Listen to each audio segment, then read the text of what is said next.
proper playlist and giving it a thumbnail. After that, I will get started with the show. It's another late night episode of Esoteric Agenda. So let me go ahead, get everything set up. Had a pretty strange day, so I'm running a little bit late on everything. Okay, so here we go. So let me go ahead and check the audio, make sure everything sounds good.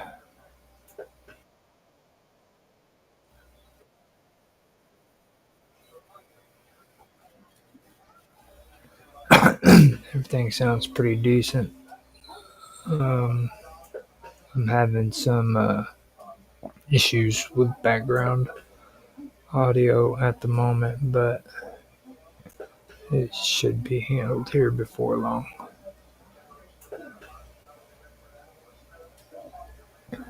Okay, so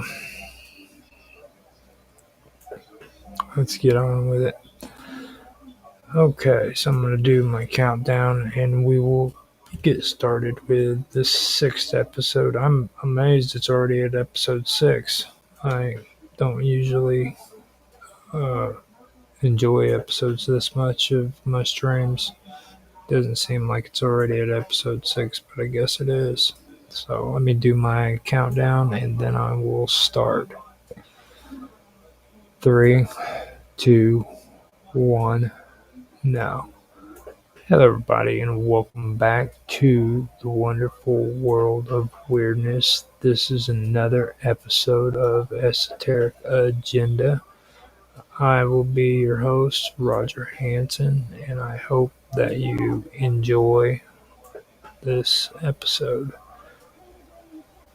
Tonight, we are going to get in or go further with what I was talking about when it comes to magic in the ancient world.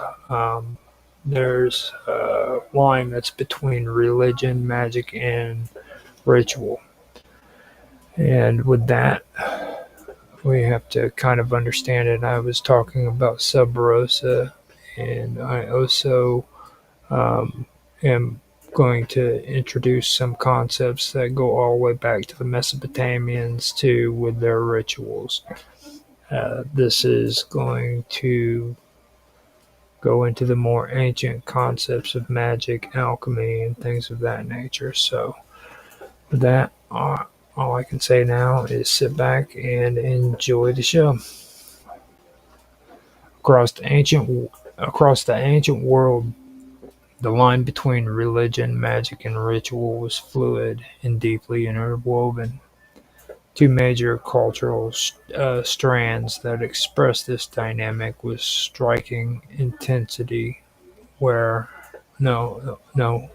express the two major cultural strands that express this dynamic with striking intensity were the Mesopotamian ritual specialists, especially the exorcist priests known as the Ashipu, and the initiates of Greco-Roman mystery cults, such as those dedicated to Dionysus, Demeter, Isis, and Mithras. Although separated by geography and language, their practices reveal remarkable structural and symbolic similarities. These traditions centered around secrecy, purification, transformation, and the controlled transmission of divine knowledge. The parallels between them shed light on how ancient humans sought divine protection, sacred insight, and transformation through carefully guarded ritual systems. One of the most fundamental similarities between Mesopotamian ritual specialists and mystery cult initiates lies in their emphasis on purification. In Mesopotamia, especially in the anti-witchcraft ritual series called Moklu. A final ceremonial act involved the afflicted person undergo ritual washing at dawn. The priest would utter a binding incantation that reinforced the identity of the initiate and cloaked them in protective language, ending with the phrase, "May nobody know, may nobody know you." This linguistic barrier of concealment served as both a spiritual and magical shield. Similarly, in the Eleusinian mysteries, the cult of Isis, and other mystery religions, purification rites were performed before any revelation of deeper truths. Participants were washed in rivers or sprinkled with sacred water as part of a symbolic preparation for entering the realm of hidden wisdom. In both systems, this cleansing marked a threshold between the profane world and the sacred realm. The use of hidden knowledge, powerful names, and secret incantations formed another strong link. The Ashipu were masters of magical speech. Their incantations invoked divine powers and bound demonic forces, often using coded language and secretive formulations meant to be inaccessible to outsiders. In the Moklu series, the ritual included spoken formulas addressed to Shamash and Nusku, framed in ways that affirmed cosmic order and personal protection. Greco-Roman mystery traditions likewise held their hymns and chants in secret. Only those who had been ritually initiated were permitted to hear or speak them. Orphic hymns and the sacred verses of the Sibylline books carried hidden meaning only the initiated were taught to interpret. The use of sacred, often nonsensical sounding words in mystery rituals functioned as a kind of magical speech, echoing the Mesopotamian use of protective utterance. Closely tied to these verbal protections was the ritual drama of descent into darkness and symbolic rebirth. In Mesopotamia, while the theme was more implicit, the ritual did often involve symbolic contact with the underworld. Texts like the Adapa myth suggest that wisdom and immortality were mediated through divine judgment, often dramatized through symbolic journeys. In Greco-Roman mystery cults, this motif was explicit. The telestorian at Ulysses was a dark chamber where initiates passed through a night of symbolic death before being reborn into illumination. The cult of Isis, as described by Aquilius's novel, culminated in a dramatic transformation of the initiate, who described a descent, a divine revelation, and rebirth as a devotee. These experiences mirror the Mesopotamian framework of ritualized passage through danger into restoration. Another compelling point of similarity lies in the consecration and animation of sacred objects. In Mesopotamia, a series of rituals known as Mispi and Pitpi were performed to animate statues of deities. transforming lifeless clay or stone into vessels of divine presence. The rituals involved whispering into the statue's ear, bathing it, and declaring it alive through secret formulas. Greco-Roman mystery cults had their own forms of sacred objects: the sistrum of the Isis cult, the sacred torches of Demeter, or the Turoctonic imagery of Mithraism. These objects were hidden, revealed only during initiatory rites, and considered powerful conduits for divine presence. The careful ritualized handling of these items underscores a shared sense of sanctity and spiritual charge that both cultures attached to material forms. Protective symbolism was present in both cultures through objects and icons. In Mesopotamian, apotropaic figures like the Apkallu were buried beneath buildings or placed at thresholds to ward off spiritual threats. The Ashipu played a central role in crafting and empowering these protective figures. Likewise, mystery cults employed visual symbols such as the rose, crescent moons, or hidden images that carried layers of meaning. These symbols often marked a space as sacred or guarded. The common motif of guarding knowledge in sacred spaces through symbols, statues, and sacred geometry reflects a shared cosmological logic in both traditions. A deep sense of secrecy governed both systems. The Ashipu maintained ritual confidentiality, holding incantations and divine names in strict oral tradition. Likewise, initiates into Greco-Roman mysteries swore oaths to keep silent about what they had seen and heard. The Latin phrase "sub rosa", meaning "under the rose", later came to symbolize this ancient principle of sacred secrecy.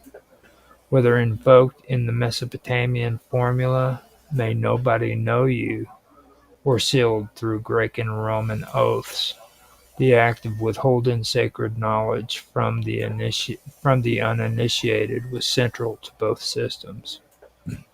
It served not just as a ritual boundary, but also as a protective mechanism that preserved the power of the ritual itself. These symbolic and ritual parallels reflect a shared belief in the transformative powers of sacred practice. Whether it was the Mesopotamian patient seeking deliverance from a curse, or the Greco-Roman initiate seeking enlightenment and rebirth, both traditions viewed ritual as a means of realignment with cosmic forces. This realignment was often achieved through patterned actions, symbolic speech, sacred objects, and a journey through liminal space. Both traditions demanded ritual purity, silence, and faith in the unseen mechanisms of the divine order. Even the physical arrangement of sacred spaces revealed similar principles. Mesopotamian temples were constructed with multiple rooms, some of which were accessible only to priests. Sacred statues were hidden from public view and treated as living beings. Mystery cult sanctuaries followed similar architectural logic. At Eleusis, only initiates could enter the telesterion in the inner sanctum. of Mithraic caves featured an altar or bull slaying scene only visible after a symbolic journey through the darkened space. The spatial metaphor of moving from outer to inner sanctum mirrored the initiate's spiritual journey from ignorance to enlightenment. In addition to these architectural and ritual practices, the psychological transformation of the participant was also key. Both systems required submission, emotional openness, and often a symbolic shedding of identity. In Maklu, the afflicted person had to be made ritually passive so that divine power could realign them. In mystery cults, initiates often described their experience as one of profound awe, terror, and illumination. The Babylonian star catalogues represent one of the oldest and most sophisticated systems of astronomical observation in human history. These texts, primarily compiled during the late second and first millennia BCE, reflect a deeply interwoven relationship between the movements of celestial bodies and the interpretation of omens. Rather than being purely scientific, Babylonian astronomy was intrinsically connected to divination, statecraft, ritual timing, and theological concerns. At the heart of this system was the conviction that the heavens were a canvas of divine communication, where every planetary motion, stellar appearance, and eclipse conveyed messages from the gods to those wise enough to interpret them. One of the foundational documents of Babylonian star lore is the Mal-Apin, a comprehensive compendium of star lists and astronomical observations, likely compiled around 1000 BCE, but based on older traditions. The name Mal-Apin means the plow star, referring to the constellation Triangulum, one of the first listed in the catalog. It laid out a complex system of fixed stars organized according to rising and setting times, heliacal risings, and seasonal associations. These stars were divided into three paths or zones in the sky: the path of Enlil, the northern sky; the path of Anu, equatorial; and the path of Ea, the southern sky. These divisions had religious significance and helped structure the Babylonian calendar. Unlike modern astronomy, the purpose of these catalogs was not detached observations but interpretation. Babylonians believed celestial patterns were omens, signals sent by divine forces about the fate of kings, cities, or entire nations. This gave rise to a vast body of text known as Enuma Anu Enlil, a massive series of omen compendiums, comprising over 70 tablets. These covered planetary appearances, eclipses, conjunctions, and more. For example, one entry might read, "If Jupiter appears bright in the month of Nisanu, there will be abundance in the land." Another might warn, "If the moon is eclipsed on the 14th day and Mars stands in front of it, there will be war in the land.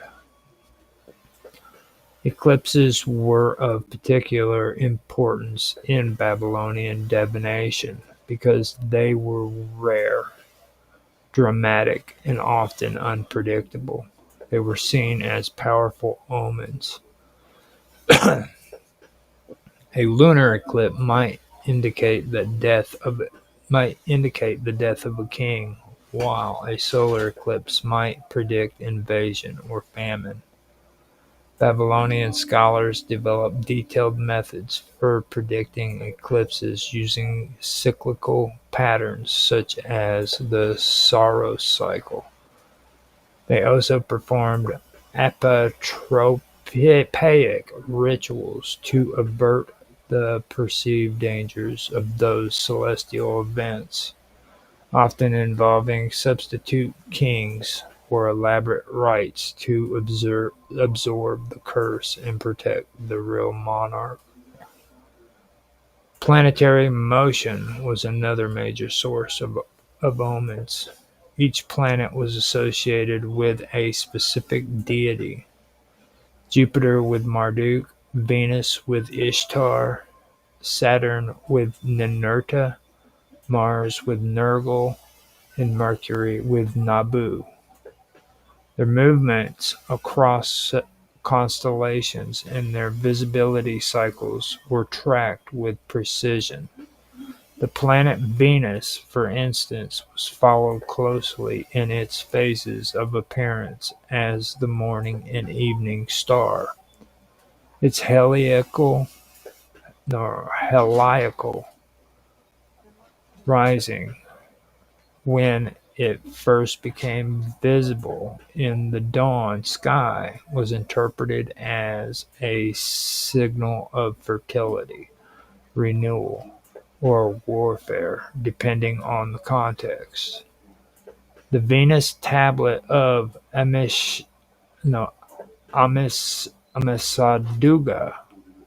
dating to the 17th century BCE, records such appearances over a 21-year period, correlating them with events of national importance.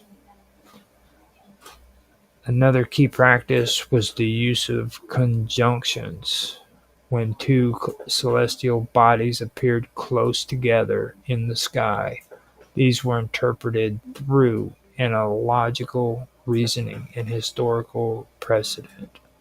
If Mars and Saturn appeared in close proximity in the constellation Leo, for instance, and the pattern had once preceded a plague, it might be read as an omen of disease recurring. The Babylonians did not interpret omens randomly. They used a method called Summa Itzbu, meaning if this, then that, based on earlier records. This empirical tradition made Babylonian divination a cumulative science rooted in millennia of observations. Meteorological and atmospheric phenomena were also incorporated into their own literature. Red clouds, halos around the moon, sudden storms, or unusual winds were all catalogued as signs. While not technically part of the star catalogues, these observations were often interpreted in tandem with celestial data. For instance, if Venus rose brightly during a period of heavy rains, it might signal prosperity, whereas a dim Venus during a dust storm could suggest divine disfavor. The purpose of the Babylonian star catalogues and their accompanying omen text was fundamentally practical and theological.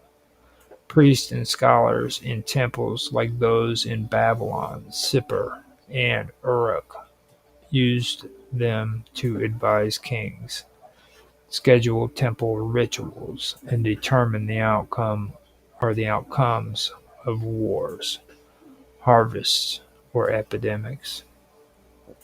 They developed methods of calculating planetary periods, which in turn fed into broader cosmological ideas about order, chaos, and divine will. The heavens were not neutral or abstract in Babylonian thought. They were a living tablet written by the gods, and only through ritual purity, training, and interpretive skill could one hope to decipher them. The scribes and diviners who managed this knowledge were known as Tipsar Enuma Anu Enlil, or scribes of the series Enuma Anu Enlil.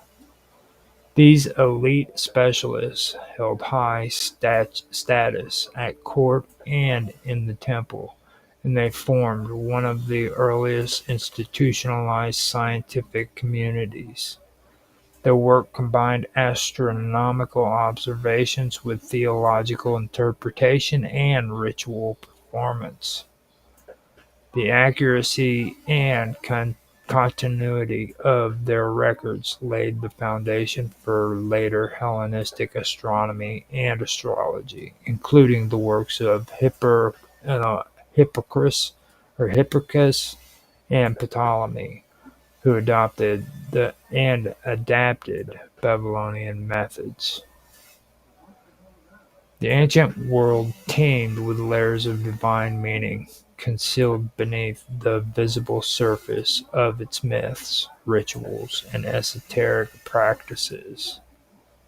Embedded within the fragments of Greek magical papyri, particularly the segment known as PGM 4.1872 through 1927, is a deeply symbolic text that encapsulates key mystical themes present in the fusion of Hellenistic, Egyptian, and Near East spiritual traditions.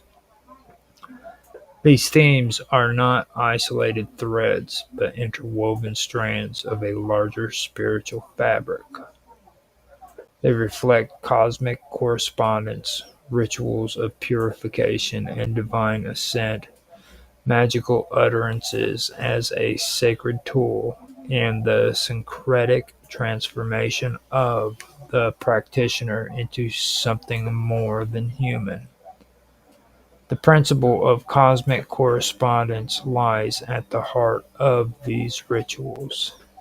It suggests that the universe operates as a vast web of interlinked forces, where divine order is mirrored in multiple levels of being.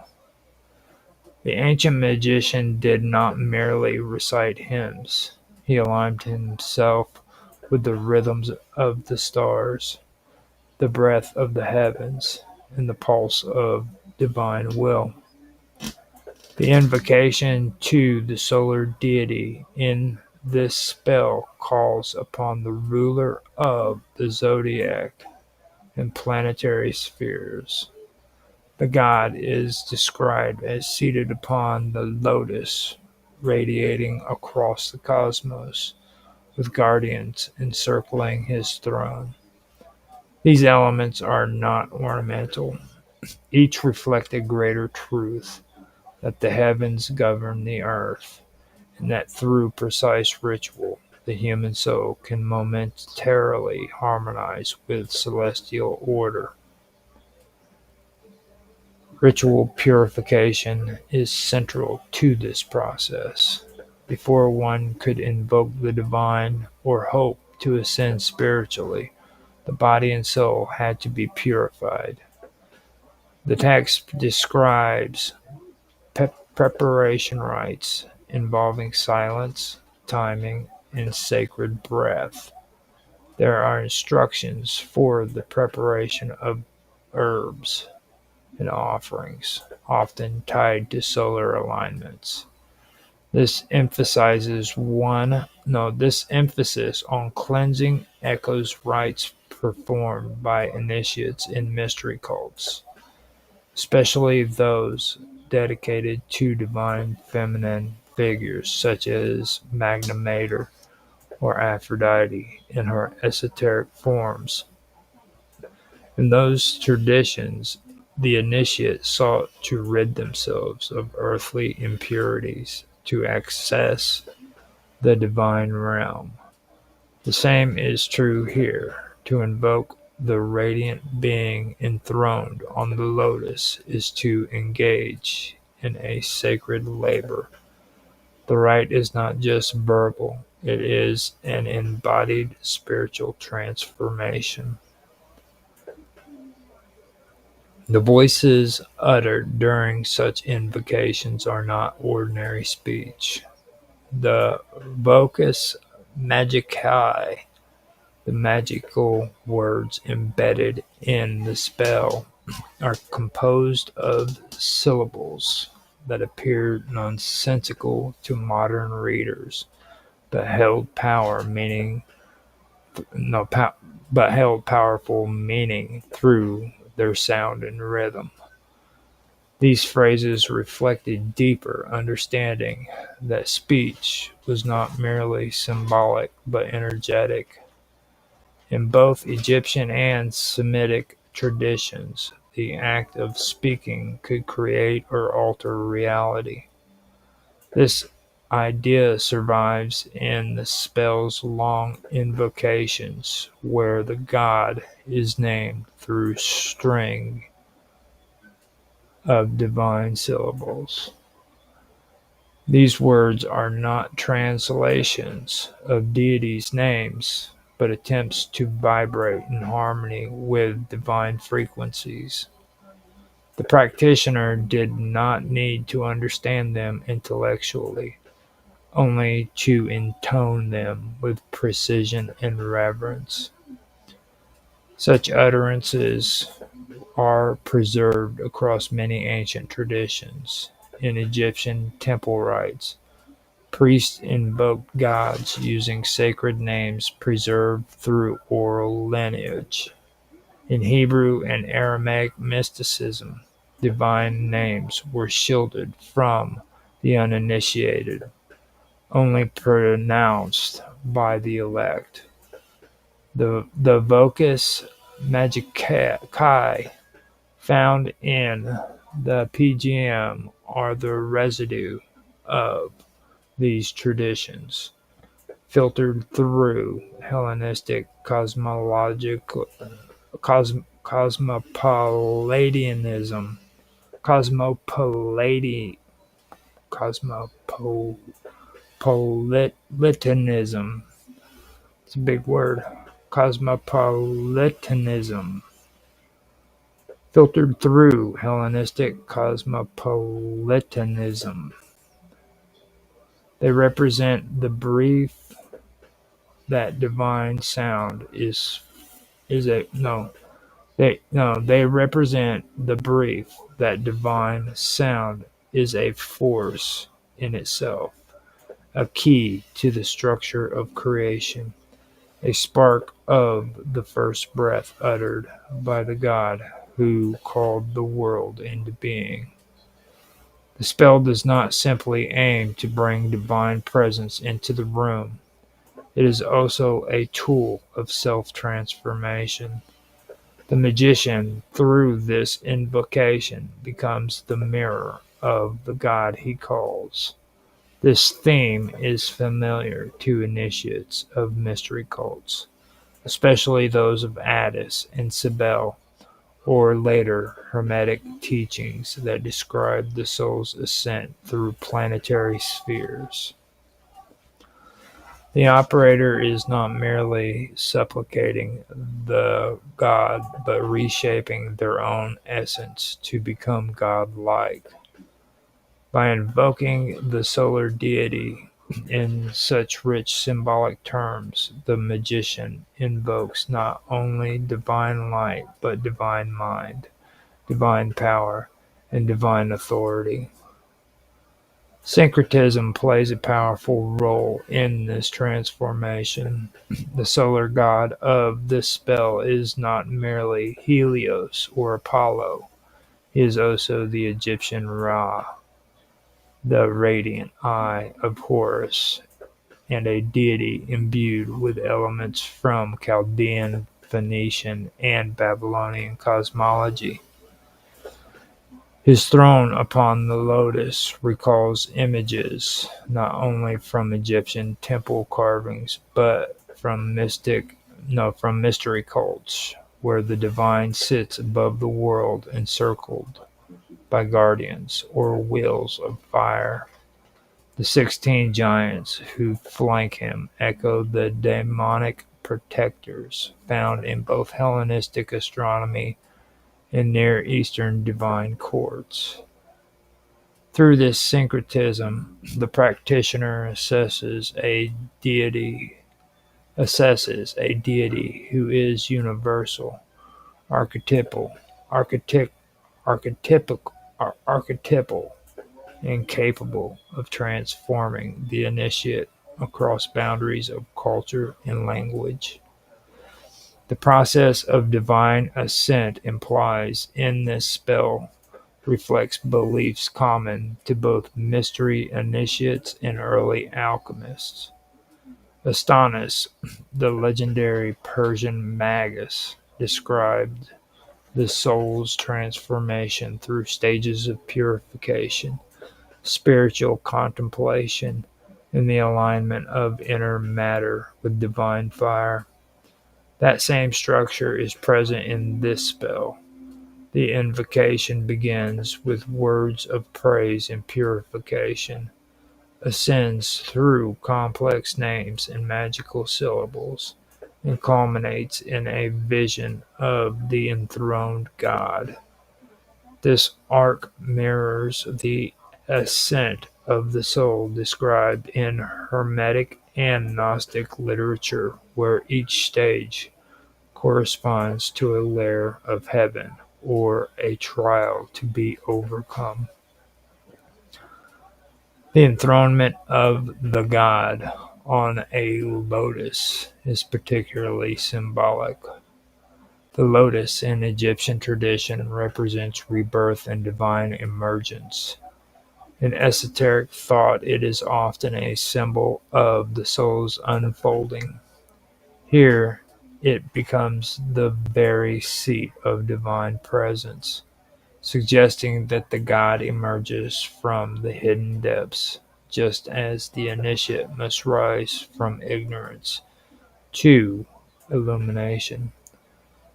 This symbolism continues the connection to traditions where sacred plants, the pine of Attis, the rose of secrecy, the black stone of the Magna Mater, encode the mysteries of transformation in vegetal form. The secrecy surrounding this spell and spells like it reinforce the sacred boundary between the initiated, and the profane. In many cultures, the true names of gods were not spoken publicly. Silence itself was part of the ritual. It was believed that divine truths could only be transmitted under the veil of allegory or preserved through hidden utterance. This echoes the roots of the sub rosa concept, where knowledge is shielded by symbolic layers, just as the rose hides its center. In the mystery traditions we have examined, silence was often maintained not only out of fear but reverence. That same respect saturates this spell, which is not meant to be shared but embodied. Even the reference to divine guardians, thrones, and heavenly orders parallel what we know of Gnostic and Neoplatonic structures of the divine world. The god is not a singular being in isolation, but part of a celestial system, attended by powers who maintain the balance of the cosmos. The initiate who invokes him seeks to join that order, not in body but in consciousness. He becomes part of the solar current, part of the divine pattern. The ancient world preserved a rich tapestry of magical, spiritual, and ritual knowledge through texts like the Greek magical papyri. Among these, a particular striking example involves a necromantic ritual found within the fourth papyrus, in which the practitioner attempts to contact a dead spirit during sleep. This complex rite reflects a synthesis of Egyptian, Greek, and Semitic elements and reveals deep layers of esoteric thought, spiritual mechanics, and cosmological symbolism. It is more than a magical procedure. It is a meditation on death, contact with the unseen, and the transformative power of ritual. The rite begins with the preparation of a plant called AAX, AAX. Though its precise botanical identity remains uncertain, the ox leaf was evidently considered sacred or at least spiritually conductive. The magician is instructed to paint a figure of a goddess onto this leaf using a particular black ink that has been prepared or revealed through earlier ritual processes. This act of painting is not merely decorative.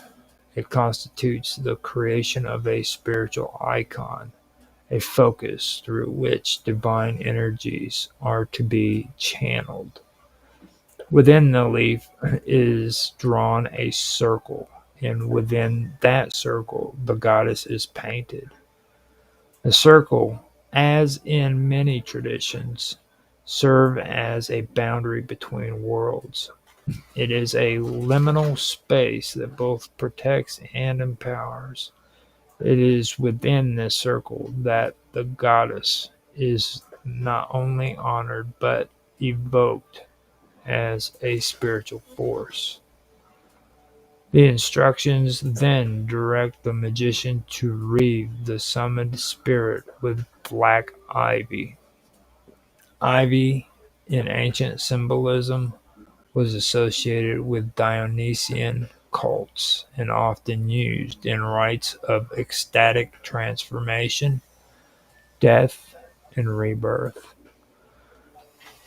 Black ivy specifically indicates a chthonic aspect, the color black associated with the underworld, mourning, and hidden mysteries, marks the rite as one dealing with powers below the earth. To read the spirit is to symbolically bind it within the rite, giving it shape and ceremonial containment. It is an act of both welcome and control. The spirit is being honored, invoked, and simultaneously placed within the magician's power. At the heart of the rite is the expectation that the spirit will appear during sleep. This is known in ancient traditions as dream incubation. The practitioner does not seek to behold the spirit in the waking world. but rather within the sacred space of sleep. This is a traditional no, this is a tradition found in temples dedicated to Asclepius, the mystery religions, and in the personal practices of solitary mystics. Sleep is a doorway. The boundaries between the worlds are thinnest when the senses are stilled and the conscious mind is quiet. Within this state, the spirit is summoned to appear and to speak. The magician is instructed to tell the spirit what task is required, establishing a ritual contract through this dream encounter. The incantation that follows includes phrases like Phobal, Twathi, Aldi, Mingorithi, and others. These are not linguistic artifacts with fixed meaning in any known language. They are vocus magicae, magical utterances designed not to be translated, but to be spoken aloud with force and precision. Their power lies in sound, rhythm, and intention. They are constructed syllables, sometimes drawn from Egyptian, Hebrew, or Aramaic roots, sometimes purely invented, that functions as sacred keys. These keys are believed to vibrate with divine or demonic energy, compelling the unseen forces to appear, to obey, or to enact the will of the magician. The nature of these utterances reflects a philosophy of speech that goes beyond symbolism. In these traditions, the spoken word was not just a sign, but a force. To speak a word was to bring its reality into being. The uttered name of a god could call forth their essence. The repetition of sacred syllables could bridge the gap between matter and spirit. In this way, the vocis magicae serves as a bridge between human speech and divine language, between thought and manifestation. The rite continues with the invocation of a cosmic principle known as the destiny of destinies. This phrase is not a reference to fate in the mundane sense, but to a higher metaphysical order. It is the source from which all lesser fates derive. To swear by the destiny of destinies is to evoke the highest spiritual law, a truth that even gods and spirits cannot defy. By evoking this principle, the magician seeks to bind the spirit with a force greater than any individual will. The spirit must obey not only out of fear, but out of recognition of divine order. This reflects a belief that the universe is not chaotic but ordered, and that this order can be invoked to command obedience from even the most reluctant entities. After securing the agreement of the spirit, the magician confirms the pact with the phrase, "I agree to the act of service for me." This is a ritual contract, a moment in which the magician and the spirit are linked by mutual obligation. But the rite does not rely only on consent. A final clause is included, threatening the spirit with further punishment if it refuses to comply. This reveals the precarious balance of power in necromantic rituals. The magician is not invoking a benign angel, but a potentially dangerous force. The rite is structured to control, to command, and to protect the practitioner from harm. All of these components work together to create a moment of contact between the human and the spiritual worlds. The ritual is not just a formula, it is a journey of transformation. The magician prepares sacred materials, creates symbolic images, invokes divine language, and seeks contact through altered states of consciousness.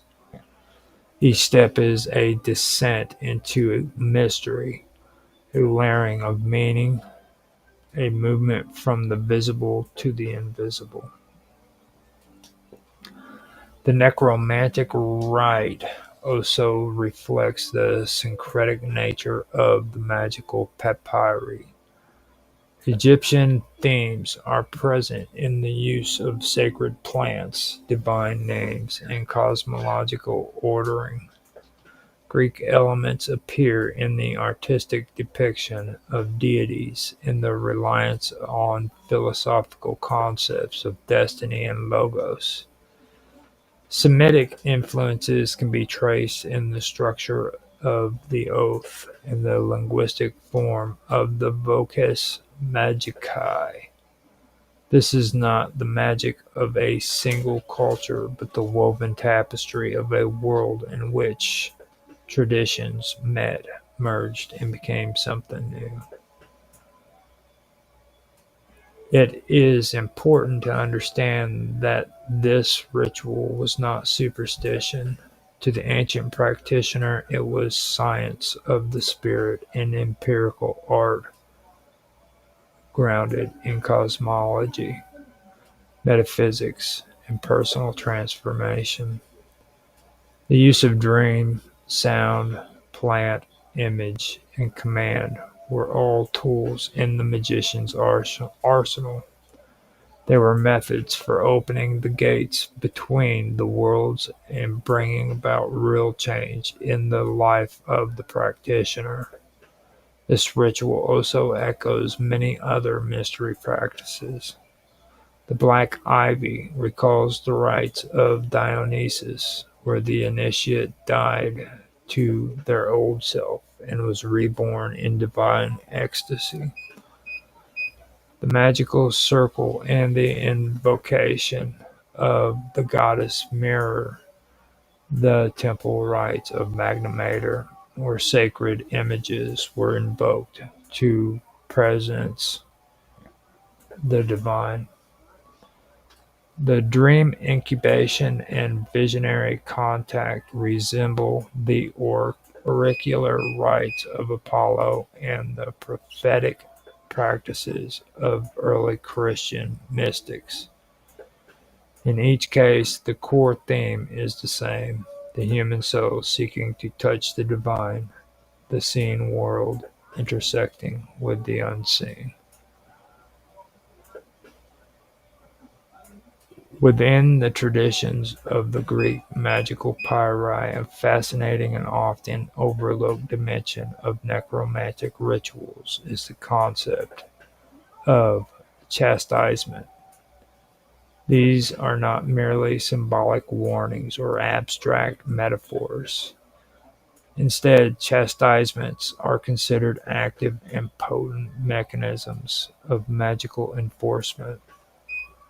They represent the practitioner's ability to compel obedience from spiritual entities, particularly the spirits of the dead or demonic intelligence, by evoking a real imminent threat of punishment. To fully understand this aspect of the magical text, one must first grasp the worldview that gives rise to such concepts. In the cosmology expressed through the magical papyri, the universe is structured in layered realms, each inhabited by its own kind of beings. Gods reside in the upper heavens, planetary spirits and celestial demons operate in the middle spheres, while chthonic forces and the souls of the dead dwell in the underworld or beneath the earth. Human beings, though seemingly mortal and limited, were thought to possess the power to contact, influence, and command these beings through specific ritual practices. This power was not innate; it had to be earned through initiation, ritual purity, proper preparation, and the knowledge of sacred names, symbols, and formulas. When a magician engages in necromantic rite, such as summoning a spirit in a dream, they are not simply calling upon a friendly or benign presence. These spirits, especially if unburied or restless, could be volatile, confused, or hostile. To secure cooperation, the magician would use a combination of invocation, symbolic offerings, and often threats. The threat of chastisement thus appears as an essential safeguard and leverage mechanism. It ensures that the spirit understands the consequence of disobedience, not only in terms of being dismissed, but in terms of suffering magical torment. Chastisement could be no could ta- Chastisement could take many forms depending on the tradition, purpose, and spiritual being involved. They could be verbal, inscribed, material, or astral. Verbal chastisements often appear in the form of oaths or spells that promise retribution. This might involve calling down a higher authority, such as the Destiny of Destinies or the Supreme Ruler of all, to enforce divine punishment. In some cases, the magician would swear by the name of the cosmic order itself, suggesting that the spirit would suffer according to the laws that bind all beings. Material chastisement might include the use of effigies, wax figures, or inscribed tablets. These items could be ritually manipulated, burned, pierced, or drowned to inflict sympathetic harm on the disobedient spirit. In essence, they functioned as magical proxies, tools through which the practitioner could project suffering into the spiritual realm. The symbolic destruction of an image inscribed with the spirit's name or sigil was believed to cause real distress to the entity, whether through pain, banishment, or binding. Astral chastisements are more abstract but deeply significant. These involve the manipulation of spiritual forces through vocalization of vocus magicae, or sacred utterances, which are not meaningful in the linguistic sense, but are said to have vibratory and spiritual potency. When spoken in a specific rhythm and tone, these utterances could pierce the veil between worlds and act upon the soul or essence of the summoned entity. If the spirit failed to comply, the utterance could be used in a different mode, no longer inviting or petitioning, but commanding, banishing, or tormenting. The notion of chastisement also implies that the magician has the moral and metaphysical authority to enact such punishment. This authority is not assumed lightly. It is derived through invocation of cosmical law, personal purity, and ritual propriety. In this regard, the practitioner must first align themselves with the higher principles of the universe. Only then can they act as an enforcer of those principles. It is not unlike a priest performing an exorcism. Power does not come from the individual, but from the divine order they represent and channel. In several spells throughout the Greek magical papyri, chastisements are mentioned near the end of the invocations. This is not accidental. The structure of the spell often mirrors a progression from welcome to command, from gentle petition to authoritative demand. The magician begins by honoring the spirit, praising its power, and inviting it to appear. If the spirit complies, the rite concludes harmoniously.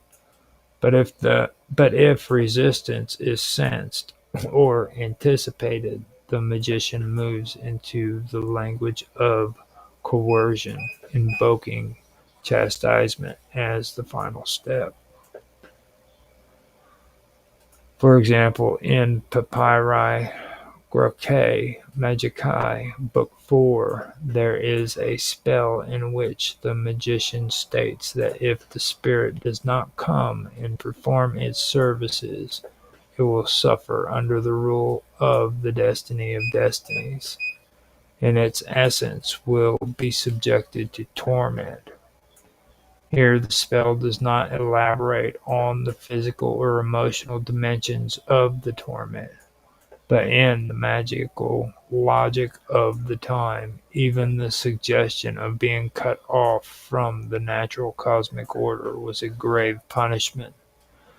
Spirits feared oblivion, fragmentation, and perpetual wandering. To be denied rest or transformation was equivalent to a kind of eternal exile. The invocation of chastisement also serves a psychological purpose. It affirms the magician's own role as the dominant force in the ritual. In rites that deal with death and unseen powers, fear and uncertainty are ever present.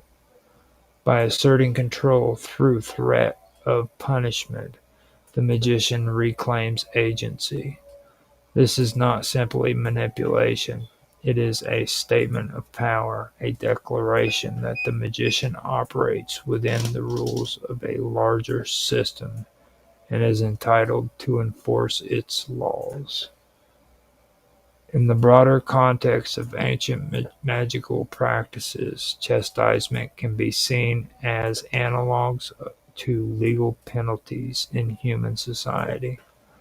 Just as kings or judges wield the power to punish criminals, to uphold social order, the magician wields chastisement to uphold spiritual order.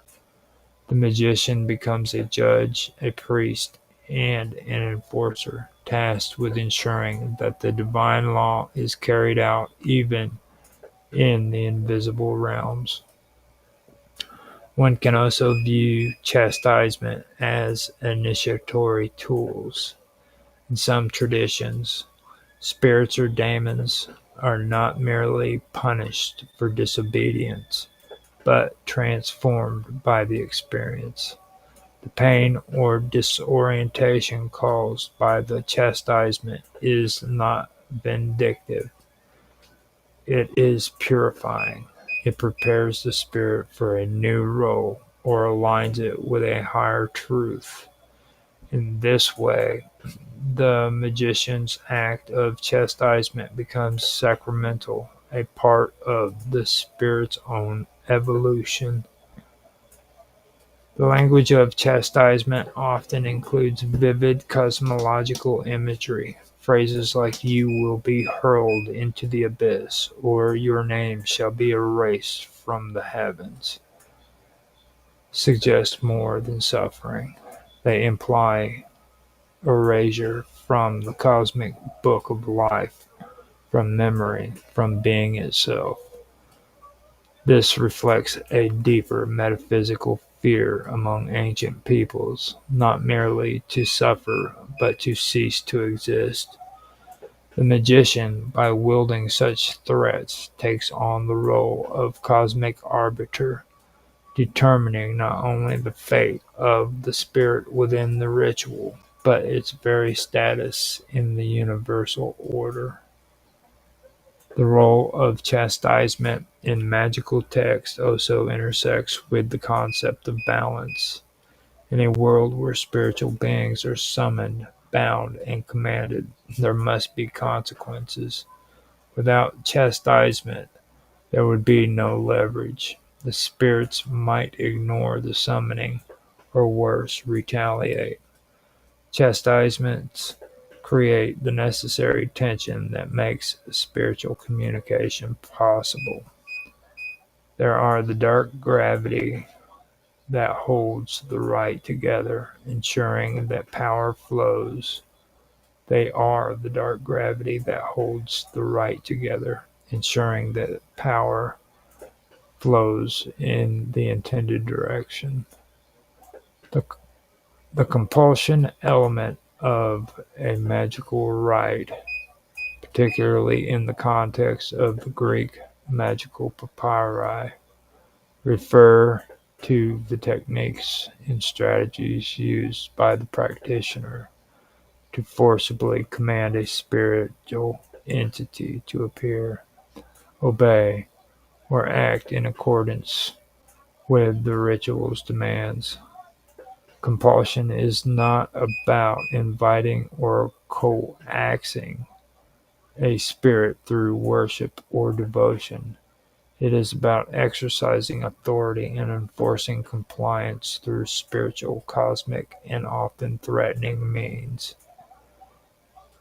In these rites, compulsion operates through several interwoven tools. The first is the invocation of divine names and cosmic forces. The practitioner often calls upon the highest and most secret names of gods or primordial forces, not simply to ask for aid, but to assert alignment with the universal law. The magician is saying, in effect, I speak with the authority of the cosmos. By invoking these names, they create a chain of command in which the summoned spirit is subordinate. The second method of compulsion involves the use of vocus magicae, or magical utterance, that were believed to possess intrinsic power.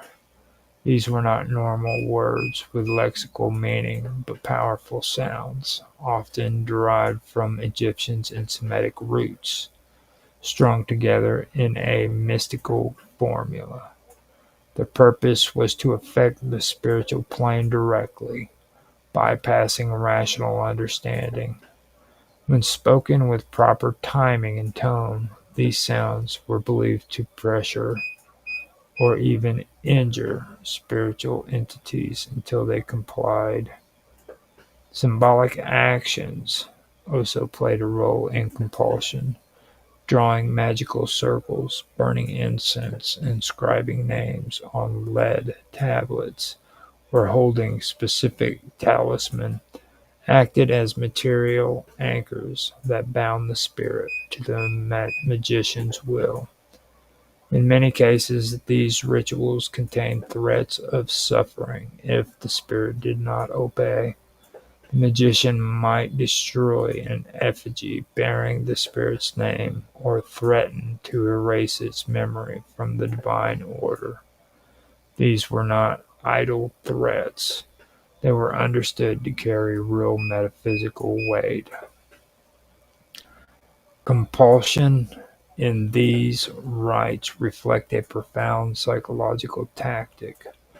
By asserting dominance, the magician assumed an elevated spiritual role, becoming a figure of cosmic justice.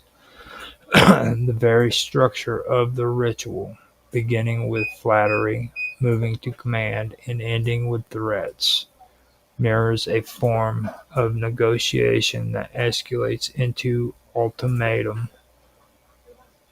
The practitioner must project unwavering confidence, for hesitation might embolden the spirit or cause the ritual to fail.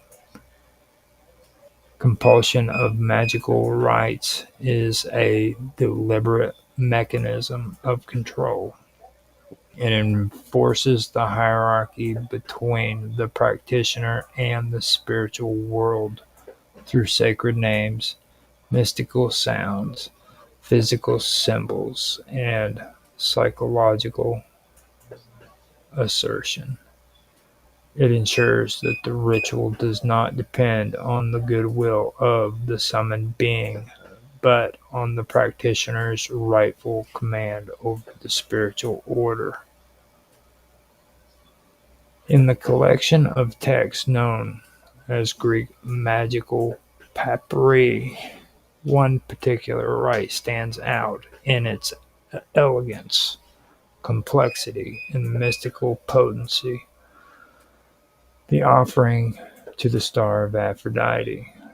This ritual encapsulates not only the reverence for a major goddess of antiquity, but also the magical philosophy that bridged devotion and compulsion, the sacred and the strategic. Unlike simple prayers or hymns of praise, this rite is an invocation of cosmic alignment, a performance that places the magician within a celestial framework to gain influence over the realm of love, beauty, and attraction. Aphrodite, known in Roman times as Venus, has long been associated with the planet that bears her name.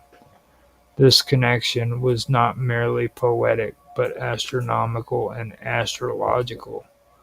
The planet Venus was visible in the sky as both the morning and evening star, and this dual presence lent Aphrodite a liminal quality. She appeared at transition between day and night, light and darkness. Her influence was believed to be most potent when her star shone brightly. The magicians of late antiquity tailored their rituals to correspond with these celestial appearances. The offering to the star of Aphrodite is structured around this understanding. It begins with an address to the goddess in her cosmic form.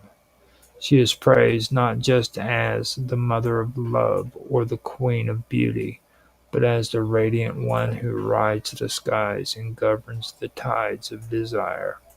Her brilliance is noted, her dominance, her dominion over the hearts of men and women is invoked, and her epithets are recited in a cascading list meant to appeal to every aspect of her divine power.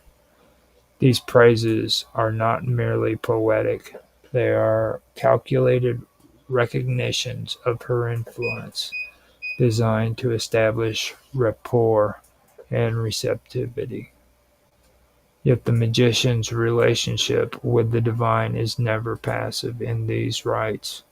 The goal is not simply to bask in the glory of Aphrodite's presence, but to forge a functional link between her celestial force and a specific earthly intent.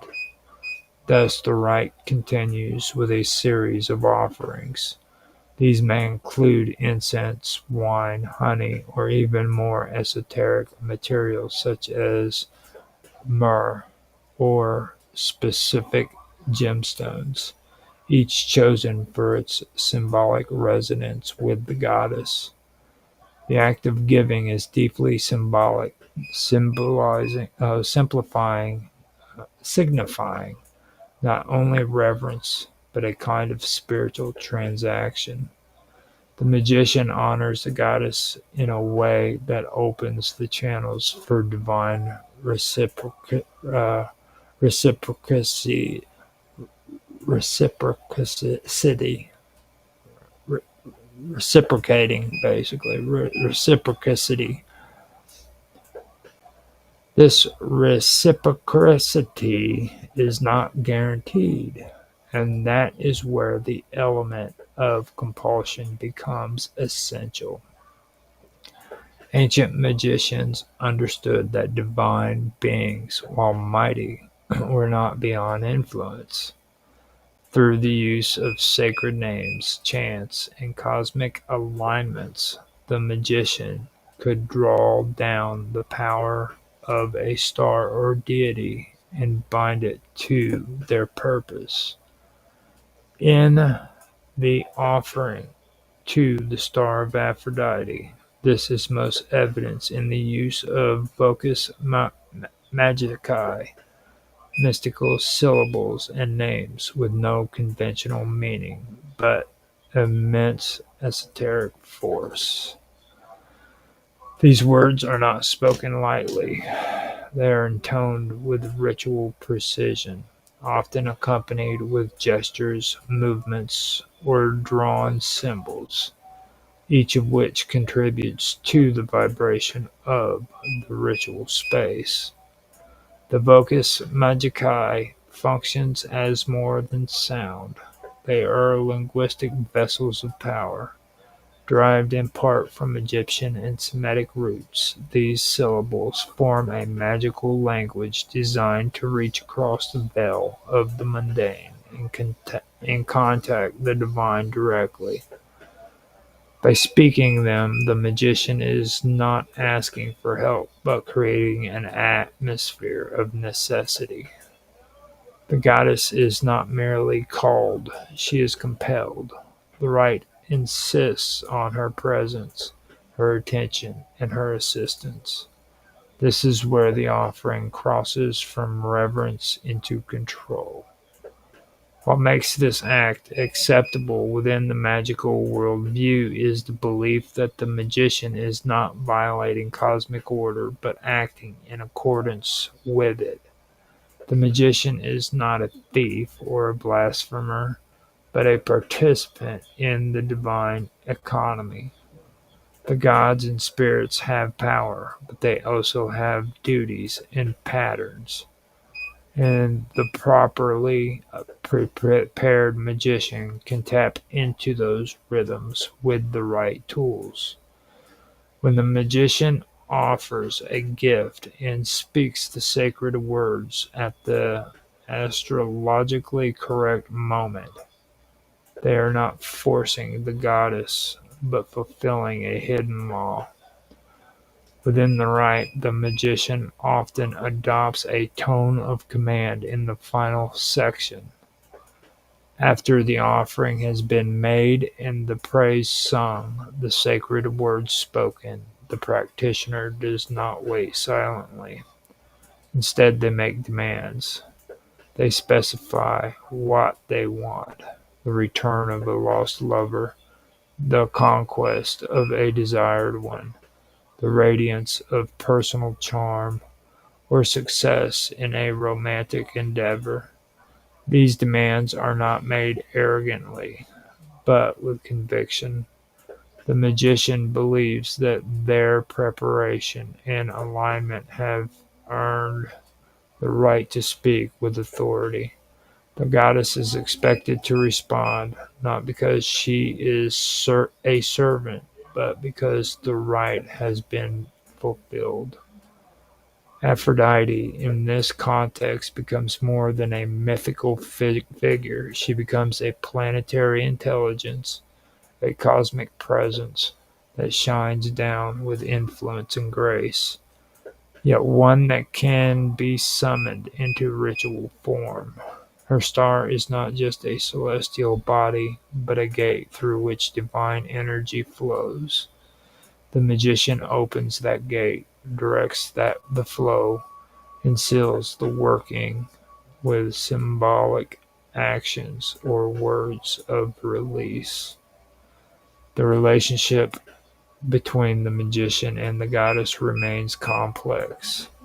There is admiration, even love, but also strategic engagement. The offering to the star of Aphrodite reveals a world where spiritual forces are part of a dynamic web, not unreachable entities to be worshipped from afar. These forces can be partnered with, honored, and, when necessary, commanded. The ritual also reflects a deeper esoteric philosophy. It embodies the principle of correspondence, that what is above reflects what is below. The brightness of Venus in the sky is mirrored in the warmth of desire in the heart. The movement of the stars are echoed in the motions of the soul. To engage with Aphrodite through the star offering it's no through the star offering is to recognize this harmony and to participate in its consciously and recognize this harmony and to participate in it consciously. Okay, I've got tons of freaking noise around me. I probably have a ton of things that were going on there that you could have heard. I apologize for that if you could hear that. Um, I'm checking everything out on see if there's any comments. It doesn't look like there was anything. I am going to go ahead and end this and maybe be able to figure out what's going on with all this stuff going on around me. Hope you guys did enjoy. If you did, feel free to leave a comment, like, subscribe, share, make comments. I do like to get some feedback and see what you guys think about it, see what you know about it too. It's pretty cool. Um, you can find us on Rumble, Twitch, Kick, X, and YouTube, as well as on DLive. On Rumble and YouTube, we are the Wonderful World of Weirdness. I also have a sister channel, I guess you could call it, on YouTube called Strange Stories. That one is also going to have this video and all of the original raw videos, live streams on there. So feel free to stop by and check it out. I also edit these down into 15-minute videos, which means that this will be seen again later on in shorter time spans. I've found that a lot of people enjoy hearing 15-minute parts rather than going and having to listen to an hour, hour and a half, 3 hour videos, so I've cut it down to reasonable time where you can get a little bit at a time as you want. So I hope you guys did enjoy. This is another late night. It is 1:31 my time, which means it took me an hour and a half to get this done. So I will talk to you guys later, and I hope you have a good night, good morning, good evening, whatever time of the day it is, and I will talk to you later.